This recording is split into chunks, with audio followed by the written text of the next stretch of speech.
Hello everyone, myself Raman Sharma as an IELTS trainer and spoken trainer even motivator. आज आपके लिए सबसे अच्छा कंसेप्ट मैं ढूंढ कर लेकर आया हूं और इस कंसेप्ट का नेम है how to crack your IELTS exam within first attempt 2021। 2021 में IELTS का जो एग्जाम है वो कैसे एक ही अटेम्प्ट में हम कैसे उसको क्रैक कर सकते हैं। मैं ट्राई करूंगा अपने अच्छे जो आपको टिप्स दूं through that you people can crack your exam within first attempt. So सबसे पहले बात ही शुरू करते हैं कि व्हाट इज IELTS। अगर मैं IELTS की बात करूं तो बहुत ही ऑनेस्टली के साथ आपको बताऊं, this is just a test. ये एक टेस्ट है, इसके अलावा कुछ भी नहीं है। मतलब बहुत जगह पर कि अगर किसी के 9 बैंड है या 8 बैंड है उसको एक इंटेलिजेंस माना जाता है, किसी के 5.5 है शायद वो इंटेलिजेंट नहीं भी माना जाता। तो सबसे पहले मैं आपको एक क्लियर कर दूं बात, IELTS का जो एक एग्जाम है ये आपकी इंटेलिजेंस को हम पैरामीटर नहीं कर सकते। मतलब ये नहीं है कि किसी के 8 बैंड आ गए तो बहुत ज्यादा इंटेलिजेंट है, ऐसा कुछ भी नहीं है। इंग्लिश एक लैंग्वेज है और आपने इस लैंग्वेज को परफॉर्म करना है और लैंग्वेज को परफॉर्म करने के लिए हमें बहुत सारे ऑब्स्टेकल्स हैं वो फेस करने पड़ते हैं। आज मैं ट्राई करूंगा कि आपको एक अच्छे तरीके से समझाऊं कि how to crack your exam, क्योंकि बहुत सारे बच्चे ना वो फेड अप हो चुके हैं एग्जाम को दे देकर, बार बार दे देकर एग्जाम को, वो बिल्कुल सिक ऑफ हो चुके हैं। तो आइए आज की वीडियो में हम आपको वो बातें बताएंगे कि अगर आप उनको ध्यान में रखोगे तो IELTS का एग्जाम है जो वो बार बार नहीं देना पड़ेगा। तो सबसे पहली और वेरी वेरी इंपॉर्टेंट थिंग, अगर आप IELTS के एग्जाम को क्रैक करना चाहते हो, that is called not over practice. मेरा सबसे पहला और सबसे अच्छा रूल है नॉट ओवर प्रैक्टिस। इसका मतलब पता है क्या है? बहुत सारे बच्चे एग्जाम को क्रैक करने के लिए ये सोचते कि एक दिन में 2 रीडिंग्स करना, 3 रीडिंग्स करना, 3 बार लिसनिंग करना, 2 राइटिंग टास्क करने, ऐसा कुछ भी नहीं है। आपने एक तो वो प्रवर्ब सुना भी होगा ना, practice makes a man perfect, मगर हम इसको नहीं मानते। हम मानते हैं perfect practice makes a man perfect. मतलब क्या है कि आप रीडिंग को दिन में जस्ट एक बार करो। We are not going to get bored, हम इससे बोर नहीं होना चाहते, हम इंटरेस्ट पैदा करना चाहते हैं। मतलब सबसे अच्छी बात यह है कि अगर आप ओवर कंजप्शन करोगे, ओवर आप इसकी प्रैक्टिस करोगे ना, तो IELTS का एग्जाम कभी भी क्लियर नहीं होगा, क्योंकि आप बहुत बड़े लेवल पर कंफ्यूज हो जाओगे। मैं आपको नेगेटिव नहीं कर रहा कि प्रैक्टिस नहीं करनी है, मैं ये बोल रहा हूं प्रैक्टिस करो, दिन में एक बार करो, दैट्स इट, उसके बाद कुछ भी नहीं। एक बात आपने सुनी भी होगी ना, अगर आप जरूरत के हिसाब से जहर भी लोगे ना तो वो भी अच्छा है, अगर जरूरत से ज्यादा आपने शहद खा लिया तो सेहत के लिए वो बहुत ही बुरा है। कहने का मतलब है कि अगर प्रैक्टिस भी करनी है तो उसकी भी एक लिमिट है और हमें अपना लिमिट है वो क्रॉस नहीं करना है। सेकंड चीज, वोकैबुलरी। बहुत सारे बच्चों में एक ये होता है, एक मिथ बना हुआ है कि रमन सर वोकैबुलरी बहुत बड़े लेवल पर आना चाहिए। Believe on my words, I am not going to force you to learn vocabulary. Vocabulary को सीखना ही नहीं है। अरे बहुत सारे बच्चे क्या करते हैं, PDF लेते हैं, उसको रीड करते हैं, बहुत सारे कम से कम 500 वर्ड्स रीड कर लिए, 600 रीड कर लिए, बस वो रीड ही होते हैं और कुछ नहीं होते, क्योंकि they do not know how to use those words. उनको यही नहीं पता कि उन वर्ड्स का यूज है वो कैसे करना है। तो साफ शब्दों में अगर हम राइटिंग टास्क 2 लिखते हैं, राइटिंग टास्क 1 लिखते हैं, इनमें ना एक लिमिटेड दायरा होता है। लिमिटेड दायरा मतलब पता है क्या है? कम से कम 10 से 15 टॉपिक होते हैं, जैसे गवर्नमेंट हो गया, यूनिवर्सिटी हो गया, मतलब कि स्टडी के रिलेटेड हो गया, फैशन के रिलेटेड हो गया, क्राइम के रिलेटेड हो गया। मतलब छोटे छोटे टॉपिक अगर हमें उनके बारे में कुछ ना कुछ पता है तो this is the best way कि आप बहुत अच्छे से सीख सकते हो। ऐसा नहीं है कि आप डिक्शनरी लेके बैठ जाओ, पहले अल्फाबेट की वोकैबुलरी, फिर B अल्फाबेट की, फिर C, ऐसे कभी भी नहीं होगा। मतलब जो वर्ड्स हमें डेली यूजेस होते हैं राइटिंग में, आप कंसंट्रेट कीजिए। जैसे छोटे छोटे वर्ड, एग्जांपल देता हूं, जैसे टीचर है, मिल ही जाता है। टीचर का हमें सिनोनिम पता होना चाहिए, मेंटर होता है, मेंटी होता है, ट्रेनर होता है ना। जैसे हम बोलते हैं पीपल, इंडिविजुअल होता है, मासीज होता है। मतलब I am not going to force कि आपने पता नहीं कितने ज्यादा वर्ड सीखने हैं। मैं तो ये बोल रहा हूं कि जो लिमिटेड सीखो और उनको अच्छे तरीके से यूज करना सीखो और definitely you people would feel very very comfortable. और next thing that is called a planning. एक रूल है प्लानिंग। बहुत सारे बच्चे सोचते होंगे sir what is the meaning of planning. सुनिए, मेरे पास बहुत सारे पेरेंट्स आते हैं, मेरे को ऑफिस में मिलते हैं और दे आर सेइंग रमन हमारे बच्चे को चाहे 2 महीने 3 महीने 4 महीने लगते हैं, इसका एग्जाम अच्छे से क्लियर होना चाहिए। पहली बात ये बता दूं, आइल्स के एग्जाम में टाइम ड्यूरेशन, जितना टाइम ड्यूरेशन आप ज्यादा लोगे, जैसे आप सोच रहे हो कि 2 महीने 3 महीने 4 महीने, प्रेपरेशन उतना अच्छा नहीं होगा, बल्कि आपका स्कोर है जो वो बिल्कुल डाउन हो जाएगा। कहने का मतलब समझ रहे हो ना, कि अगर आपने एग्जाम को क्रैक करना है तो within a short period, क्योंकि इसमें कोई सिलेबस तो नहीं है ना, we do not have any kind of syllabus कि हम इसी सिलेबस को याद करेंगे और वही एग्जाम में आएगा, ऐसा कुछ भी नहीं होता है। तो होता क्या है कि आपको टारगेट लेना है 15 days to 1 month, that's it.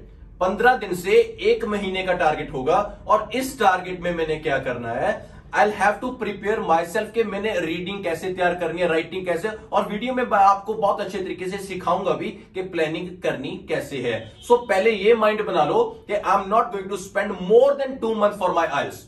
अगर 2 मंथ से ज्यादा आपने आइल्स में ले लिया तो यकीन करना आपका बैंड स्कोर अप नहीं बल्कि डाउन जाएगा, क्योंकि आप बार बार राइटिंग करके बार बार रीडिंग करके आप ना बोर हो जाओगे। ये एक टेस्ट बस इसीलिए है कि आपको जिस कॉलेज में जाना है, जिस यूनिवर्सिटी में जाना है, जिस माहौल में जाना है, एटमॉस्फेयर में जाना है, वहां पर जो लैंग्वेज बोली जाती है, क्या आपको लिखना आता है, सुनना आता है, पढ़ना आता है। अरे यार अभी करना है ना एक टेस्ट, बात ही खत्म है। जब आप वहां पे चले जाओगे, whenever you people move to abroad, वहां पे थोड़ी आप जहां पे अगर पिज्जा स्टोर में काम कर रहे हो, ऐसे थोड़ी होगा वहां पे रोज आपको लिसनिंग करनी पड़ेगी और आप बोल रहे हो this is the end of section 1 और right task 2 right task 1 reading. ऐसा कुछ भी नहीं है। जस्ट आपको एक लैंग्वेज पे कमांड बनानी है कि अगर आपको मेल करना है किसी को, आपको टाइप करना आना चाहिए, आपको लिखना आना चाहिए, बोलना आना चाहिए, कम्युनिकेशन होना चाहिए, दैट्स इट। सो अच्छी बात यह है कि आप अगर प्लानिंग से चलोगे, और मैं आपको अभी बताता हूं कि हाउ टू डू प्लान करना कैसे है। सबसे पहले बात करते हैं हम रीडिंग का।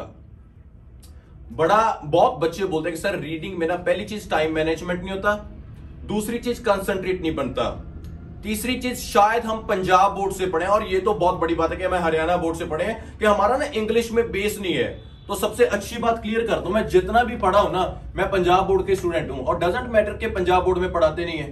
बस बात यह है कि हमें डराया गया कि तेरे को इंग्लिश नहीं आएगी, दैट्स इट। कुछ भी नहीं। सुनो ध्यान से, अगर रीडिंग की बात करूं, बहुत अच्छे से ट्रिक्स दूंगा और अगर इनको फॉलो करोगे ना तो आपको फील होगा कि रमन सर आपने जो बताया है और this is really valuable to crack my exam. Simply reading में होते हैं 40 क्वेश्चन, 40 क्वेश्चन, टाइम होता है 1 आवर, 40 क्वेश्चन 1 आवर, कंसंट्रेट नहीं बनता। और एक बात याद रखना, सिलेबस तो कोई नहीं है, चाहे कोई मास्टर्स की क्लास का बैठा है चाहे +2 का बैठा है, सिलेबस कोई नहीं है। मगर करना क्या है बच्चे कि हमको उसकी अलग अलग टाइप्स होती हैं, उनको सॉल्व करना होता है। और रीडिंग में जस्ट एक 5 टाइप्स होती हैं, 5 याद रखना। फालतू ये नहीं है 2 रीडिंग कर लो, 3 रीडिंग 4 रीडिंग डे, नहीं। आप अच्छे से क्या क्या सीखना है ये सीखो। फर्स्ट होता है लिस्ट ऑफ हेडिंग, पहली चीज। दूसरा होता है फिल इन द ब्लैंक, तीसरा होता है मैचिंग, फोर्थ होता है ट्रू फॉल्स, यस नो और नॉट गिवन, और लास्ट होता है एमसीक्यू, मल्टीपल चॉइस क्वेश्चन। इसके अलावा रीडिंग में कुछ भी नहीं आएगा। मतलब ये नहीं है ना कि 40 के 40 एमसीक्यू आ गए, 40 के 40 ट्रू फॉल्स आ गए। आपने अपनी कमांड को बनाना है। कमांड कैसे बनेगी, मैंने YouTube पे हर एक काइंड की वीडियो डाली हुई है, जैसे लिस्ट ऑफ हेडिंग की भी है, फिल इन द ब्लैंक की भी है, मैचिंग की भी है, सभी है मेरे पास। आप देख भी सकते हो रीडिंग का पोर्शन मेरी प्ले लिस्ट में खोल के, आपको पता चल जाएगा। आपने एक ट्रिक सीखना है कि कैसे लिस्ट ऑफ हेडिंग को फाइंड किया जाता है, दैट्स इट। इसके बाद कुछ भी नहीं। आपको क्या पता कि किस टॉपिक के लिस्ट ऑफ हेडिंग आएंगे, अगर आपके पास ट्रिक है तो डेफिनेटली आप उसको सॉल्व कर सकते हो। और टाइम मैनेजमेंट करना, आप एक ट्रिक अपना के देखना, जब पेंसिल जब फिंगर के साथ जब रीड करते हो ना आप रीडिंग को, तो फिंगर को साथ साथ में चलाना, आपकी स्पीड है वो डबल हो जाएगी। और अगली बात बताऊं, वी आर ह्यूमन, हम एक इंसान है, वी आर नॉट मशीन के हमें सभी वर्ड्स पता होंगे, ऐसा कुछ नहीं होता है। आपकी नॉलेज को जज नहीं किया जाता है, आपने जस्ट क्वेश्चन रीड करना होता है, उसकी लोकेशन पे आना होता है और जो पूछा गया उसको बताना होता है, दैट्स इट। रीडिंग में और कंसंट्रेट बनाने के लिए जरूरी नहीं है कि रोज डबल ट्रिपल रीडिंग करेंगे, उसकी जगह पे हम क्या कर सकते हैं, कोई मैगजीन ले सकते हैं, उसको रीड कर सकते हैं, क्योंकि इंटरेस्ट हमें लिटरेचर चाहे पंजाबी पढ़ो, हिंदी पढ़ो, इंग्लिश पढ़ो, कोई पढ़ो, वो आपकी चॉइस है, मगर आपकी एक हैबिट होनी चाहिए किसी चीज को पढ़ने की, और that would be very beneficial to make concentrate. और आपका 55 मिनट एग्जाम में कंसंट्रेट अच्छे से बन गया तो आप बहुत अच्छे से बैंड लेके आओगे। सो दूसरी बात करते हैं हम, दैट इज कॉल्ड, हमारा जो नेक्स्ट मॉड्यूल है ये होता है राइटिंग। बच्चों के बहुत सारे मैसेजेस आते हैं मेरे को राइटिंग को लेकर, और वो ये बोलते हैं कि सर हमारे पास, मैं वो बताता हूं कि लेम एक्सक्यूजेस क्या होते हैं, बहाने कौन कौन से होते हैं। हमारे पास आइडियाज नहीं होते, पहली चीज। और एक बात बता दूं, आइडिया को हम अगर सोचते हैं ना कि उसके साथ बैंड आते हैं, तो आइडिया का तो मतलब ही कोई नहीं है। दुनिया में कितने लोग बैठे हैं, एक इंग्लिश में प्रवर्ब है ना, मैनी हैंड्स मैनी माइंड्स, जितने मुंह उतनी बातें। मतलब क्योंकि कि जिन्ने मुंह उन्नी गल्लां वाली गल हैगी कि अगर आप सोचे कि आइडिया के साथ बैंड आएंगे तो नहीं आएंगे। मैं बताऊं, अगर आपने राइटिंग में अपने बैंड स्कोर को बूस्ट करना है तो आपको क्या करना पड़ेगा। सबसे पहली चीज है, आपको अपनी ऑन लैंग्वेज, चाहे आप हिंदी बोलते हो, पंजाबी बोलते हो, कोई भी लैंग्वेज बोलते हो, आपको अपनी लैंग्वेज में उस टॉपिक के बारे में पता होना चाहिए कि मेरे से पूछा क्या है। क्योंकि सबसे बड़ी बात ये है ना, अगर ये बोलो कि सर आइडिया नहीं होते, आइडिया डेवलप नहीं होते, अगर आपका एक्सपोजर नहीं है, आप घर से इंस्टीट्यूट से घर से इंस्टीट्यूट से घर, आपको दूसरी चीजों के बारे में कैसे पता चलेगा। आपको कम से कम ये पता होना चाहिए कि गवर्नमेंट क्या करती है, यूनिवर्सिटी में क्या होता है, हेल्थ सेंटर्स क्या है, हमारे स्पेस रिसर्च क्या होती है, फेस्टिवल्स क्या होते हैं। टॉपिक आउट ऑफ टॉपिक कभी नहीं आएगा, और करंट टॉपिक है वो ज्यादातर पूछे जाते हैं। जैसे अभी हमारा फार्मर का प्रोटेस्ट हो रहा है, शायद इसके ऊपर भी कोई टॉपिक आ सकता है, आपको कोई कोरोना के ऊपर भी टॉपिक आ सकता है। जो करंट इश्यूज होते हैं उनके बारे में भी आपसे पूछा जा सकता है। और इसमें सबसे इंपॉर्टेंट बात होती है, that is called a structure. आपको यह पता होना चाहिए कि इंट्रोडक्शन है वो कैसे लिखनी है, बॉडी पैराग्राफ 1, बॉडी पैराग्राफ 2 कैसे लिखने हैं, और कंक्लूजन कैसे लिखना है। मैं सभी ऐसे की वीडियो है जो एक एक करके अपने यूट्यूब पे पहले डाली भी हुई है और भी डालूंगा, जिससे आपको अच्छे तरीके से पता चल जाएगा कि हमें स्ट्रक्चर कैसे फॉलो करना है। दूसरी बात होती है लेक्सिकल रिसोर्सेज, जिसको हम वोकैबुलरी भी बोल देते हैं। लेक्सिकल रिसोर्सेज का मतलब बच्चे पता है क्या होता है, एक वर्ड को आप कितनी तरह से कितने बार चेंज कर लिख सकते हैं। एग्जांपल देता हूं, जैसे एक वर्ड है गवर्नमेंट, हमें पता है गवर्नमेंट का मतलब होता है सरकार। दूसरी जगह अगर हमने गवर्नमेंट को यूज करना है, we are going to use law maker. तीसरी जगह रेजिम, चौथी जगह अथॉरिटी।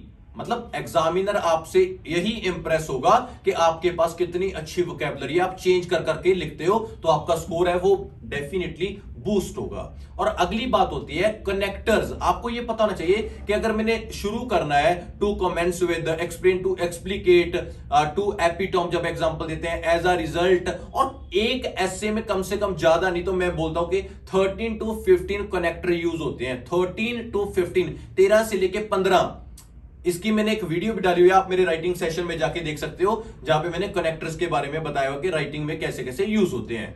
और अगली एक अच्छी बात होती है कि आपकी राइटिंग भी तो साफ होनी चाहिए। एग्जामिनर अच्छे तरीके से पढ़ेगा तो उसको जो चीज आंखों को देखकर अच्छी लगे वही शायद टेस्ट में भी अच्छी हो ना। तो उम्मीद करूंगा कि अगर आपकी राइटिंग अच्छी है तो एग्जामिनर आपसे अच्छे तरीके से इंप्रेस हो जाएगा। और यही बातें होती हैं और कुछ भी नहीं होता है। हाँ, सबसे इंपॉर्टेंट है, अगर आपको एक्टिव की जगह के पैसिव बनाना आता है, आप पैसिव के 2 सेंटेंस डाल दो, आपका स्कोर है ना वो एक बैंड है ना वो अप हो जाएगा, क्योंकि इसका इंप्रेशन बहुत अच्छा होता है। और रही बात एक टास्क रिस्पॉन्स होता है कि जो पूछा है उसके बारे में बताओ, फालतू बात मत करो, इसको टास्क रिस्पॉन्स बोलते हैं। टास्क रिस्पॉन्स, जो पूछा है उसके बारे में बताओ, इससे बैंड मिलते हैं। वोकैबुलरी, ग्रामर और स्ट्रक्चर, ये 4 चीजें होती हैं, इनके सहारे पे बैंड आते हैं और कुछ भी नहीं होता है। उम्मीद है कि आपको अच्छा लगा होगा सुन के कि हाँ राइटिंग कैसे चेंज हो सकता है। आप ना अच्छे अच्छे टॉपिक्स को रीड करना शुरू कर दो, उसके बाद जस्ट रीड करो, क्योंकि आपके पास आइडिया हो जाएगा। और after you will have to translate by yourself. आपको लिखना अपनी मर्जी से है। वीडियोस डालता रहूंगा राइटिंग पे भी आपको अच्छे तरीके से। अगर राइटिंग में कोई वीडियो चाहिए तो आप मेरे को काइंडली कमेंट सेक्शन में बता सकते हो। और रही बात हमारे लिसनिंग की, 3rd मॉड्यूल है। लिसनिंग में बहुत सारे बच्चे क्या करते हैं, they are facing a lot of range of problem कि सर वो समझ ही नहीं आता वो बोल क्या रहा है। अगर आपके साथ भी ये हुआ है कि आप सेक्शन 2 पे बैठे हो, मान लो 11th क्वेश्चन पे बैठे हो, आपको ना हेडफोन अच्छे तरीके से आपने सुन रहे हो और आपको है कि अभी 11 आएगा, अभी 11 आएगा, और वो बोल रहे हैं this is the end of section 2। ये किस किस के साथ हुआ है कि आपको पता ही नहीं चला कि कहां से कहां चला गया? तो काइंडली कमेंट में जरूर बताना और मैं उसको अच्छे तरीके से पढ़ूंगा। मैं बहुत बच्चों के कमेंट रीड भी करता हूं और मुझे बहुत अच्छा लगता है। आपके कमेंट मुझे मोटिवेशन का काम करते हैं और I respect you, I love you all my brother sister my friends. आप मेरे बहुत नजदीक के हो। और बात ऐसी है कि लिसनिंग को कैसे हम अच्छे तरीके से बना सकते हो, क्योंकि किसी के कान में सुनने की शक्ति को कैसे बढ़ाएंगे? आपने करना क्या है, सुनना इंग्लिश में है। सुनना इंग्लिश में मतलब पता है क्या है? जरूरी नहीं है कि लिसनिंग सुननी है। कोई भी एक इंग्लिश सॉन्ग ले लो, कोई भी एक वेब सीरीज ले लो। मैं वेब सीरीज आपने शायद बहुत लोगों ने देखी होगी, वो मनी हाइस्ट आई थी, वो मेरी फेवरेट है। मैंने उसके सारे पार्ट देख लिए थे, क्योंकि उसमें क्या है कि एक तो इंग्लिश थी, दूसरा इंटरेस्ट था। वेब सीरीज का ये फायदा भी होता है ना कि 35 मिनट का एक एपिसोड होता है, आप कभी भी टाइम निकाल के सुन सकते हो। एक्सेंट भी बनेगा, इंग्लिश में वर्ड्स भी नए मिलेंगे, नॉलेज भी मिलेगी, और लिसनिंग है वो स्टेप बाय स्टेप इंप्रूव होती जाएगी। और लास्ट बात है स्पीकिंग। स्पीकिंग में तो बहुत बच्चों का ना क्या होता है, हेजिटेशन, पाउजेस, डरते हैं वो, क्योंकि उनको ये लगता है, बहुत बच्चे ना मेरे सामने इंग्लिश नहीं बोलते मेरे इंस्टीट्यूट में, पता है क्यों? क्योंकि उनको लगता है अगर रमन के सामने इंग्लिश बोली तो रमन को पता चल जाएगा कि मुझे इंग्लिश नहीं आती। मगर जब वो मेरे सामने नहीं बोलते तो मुझे तो पता ही चल जाता है ना कि इसको नहीं आती है। तो बात इतनी सी है कि अगर आप में कॉन्फिडेंस है then you people can talk, अगर कॉन्फिडेंस नहीं है यू पीपल कांट। मार्केट से कॉन्फिडेंस नहीं मिलेगा। कैमरे के सामने मैं वीडियो बनाता हूं और बिना कट की बनाता हूं, कोई पेपर नहीं लेता, मैं कुछ नहीं लेता, क्योंकि I have a knowledge about my modules. मेरे को अपने जो मेरा जॉब है, आई लव माई जॉब। अगर मैं अपनी जॉब को लव नहीं करता तो मैं लीव कर देता, मगर मैं प्यार करता हूं तो मेरे पास इतना एक्सपीरियंस है आइल्स को पढ़ाने का कि मैं आपको कोई गलत चीज कभी नहीं बताऊंगा जिससे आप डीमोटिवेट हो और आपका एग्जाम है वो क्रैक ना हो। तो बड़े अच्छे तरीके से बस आपको यही बात बताता हूं, अगर स्पीकिंग को इंप्रूव करना है, आप शॉर्ट टॉक करनी शुरू करो। छोटी छोटी बातें अपने दोस्तों के साथ, hello, how are you, what's your name, where from are you, what are you doing nowadays, what colour do you like, what's your father name, how many family members are you. जो जो बातें आपको दिल करता है, छोटे छोटे English के वर्ड्स को बोलना शुरू कीजिए। ऐसे कभी नहीं कहना कि बूट, बोलो शूज। ऐसे कभी नहीं बोलना कमीज, ये शर्ट है, कड़ी, ये वॉच है। ट्राई करो अपने आप को चेंज करना, और डेफिनेटली अगर आप स्पीकिंग में ना स्टेप बाय स्टेप बोलते जाओगे ना तो बहुत अच्छे लेवल पर आप पहुंच सकते हो। और अगर आप ना पीडीएफ, बहुत सारे पीडीएफ होते हैं मार्केट में, बहुत बच्चे क्या करते हैं उसको पीडीएफ को रट्टा बोलते हैं, जिसको ना क्रैम बोलते हैं, वो कर लेते हैं। एग्जामिनर कोई भी टॉपिक बोलता है सेम का सेम बोल देते हैं, कभी भी स्कोर नहीं आएगा, कभी भी नहीं आएगा, क्योंकि we are not suppose to do cram. हम क्रैमिंग नहीं करनी है, जो दिल करता है हम बोलेंगे।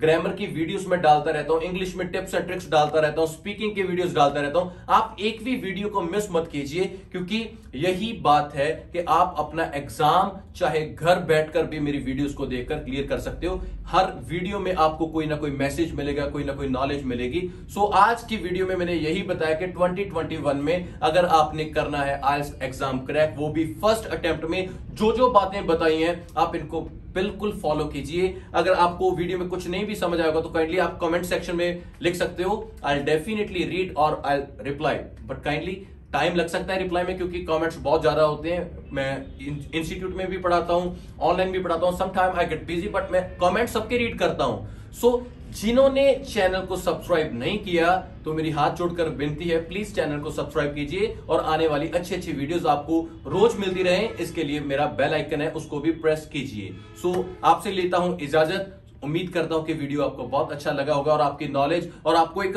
मोटिवेशन मिली होगी कि यार आइल्स इतना टफ भी नहीं है जितना समझते हैं, और आप एग्जाम क्रैक कर सकते हो। सो तब तक के लिए गुड बाय, लव यू। और जिनका एग्जाम है उनको मेरी तरफ से गुड लक, और जिनका एग्जाम अभी लेट है वो वीडियो को रोज देखें और अपनी नॉलेज को इजाफा करें। Thank you so much, take care, good bye, Raman Sharma.